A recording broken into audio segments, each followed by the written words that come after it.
America is often criticized for being short-term in its orientation and quick to change course. Many around the world accuse Washington of chasing headlines instead of holding steady to principles. Yet if we look carefully, history shows us that the United States often demonstrates a remarkable consistency in foreign policy, especially when it comes to areas where long-term strategic interests are involved. One of the clearest examples of this is its outreach to India. That effort, which began during the Clinton administration, was nurtured, expanded, and strengthened by both Republican and Democratic administrations alike for more than 25 years. It was one of those rare instances where Washington, so often divided along partisan lines, found common ground. That is why Donald Trump's sudden, inexplicable hostility toward India does not just feel like a change in tone. It feels like a rupture. It represents a sharp reversal of policies pursued under 5 administrations, including his own first term. If this reversal holds, history may remember it as the single greatest strategic blunder of Trump's presidency. To understand why this matters so deeply, we have to look back. After the Cold War ended, the United States began to reevaluate its place in the world and the partnerships it needed for the 21st century. President Bill Clinton's landmark visit to India in 2000 was the beginning of something new. That visit was not just symbolic, it was electric, opening up the possibility of a warmer, more cooperative relationship between Washington and New Delhi.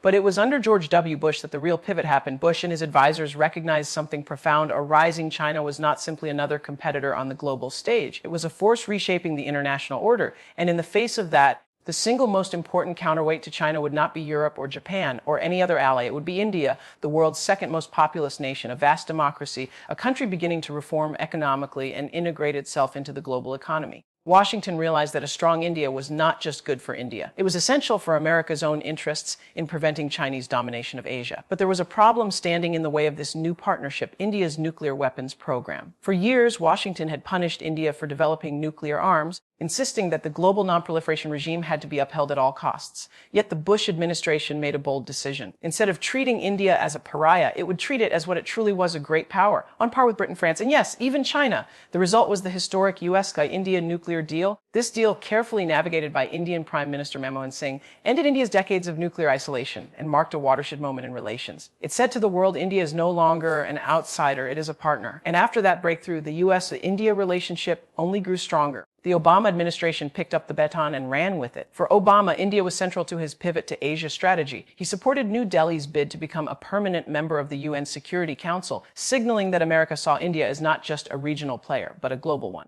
Trade between the two economies surged, and the partnership deepened across multiple sectors. Then came Trump's first term, and to everyone's surprise, it did not derail the relationship. It accelerated it. Trump elevated the Quad, a defense-oriented grouping of the U.S., Australia, Japan, and India, and gave it real strategic weight. He also went out of his way to emphasize his personal chemistry with Prime Minister Modi, showcasing the U.S.-India relationship as one of the crown jewels of his foreign policy. Biden, in turn, built on this legacy. His administration expanded cooperation in defense technology and economics. India began actively planning to co-develop fighter jets, produce semiconductors, and strengthen its role as a technology hub. By the second quarter of this year, India had even exported more smartphones to the U.S. than China. That statistic alone signaled the shifting balance of power and trust. But to fully appreciate India's stance, we have to understand its psyche. India is not an easy partner. It is a prickly country shaped by a long, difficult history. For 2 centuries, it was ruled and humiliated under British colonialism.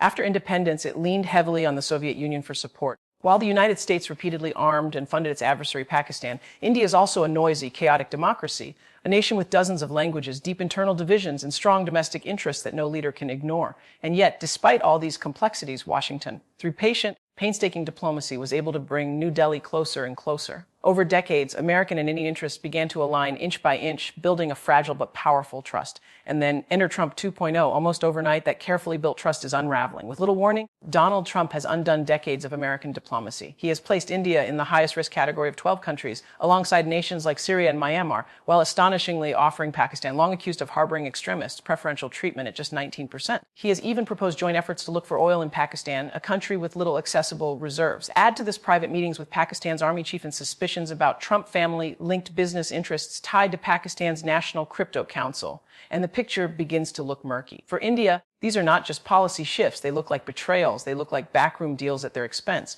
Worse still, Trump has insulted India directly, mocking its economy, dismissing it as dead.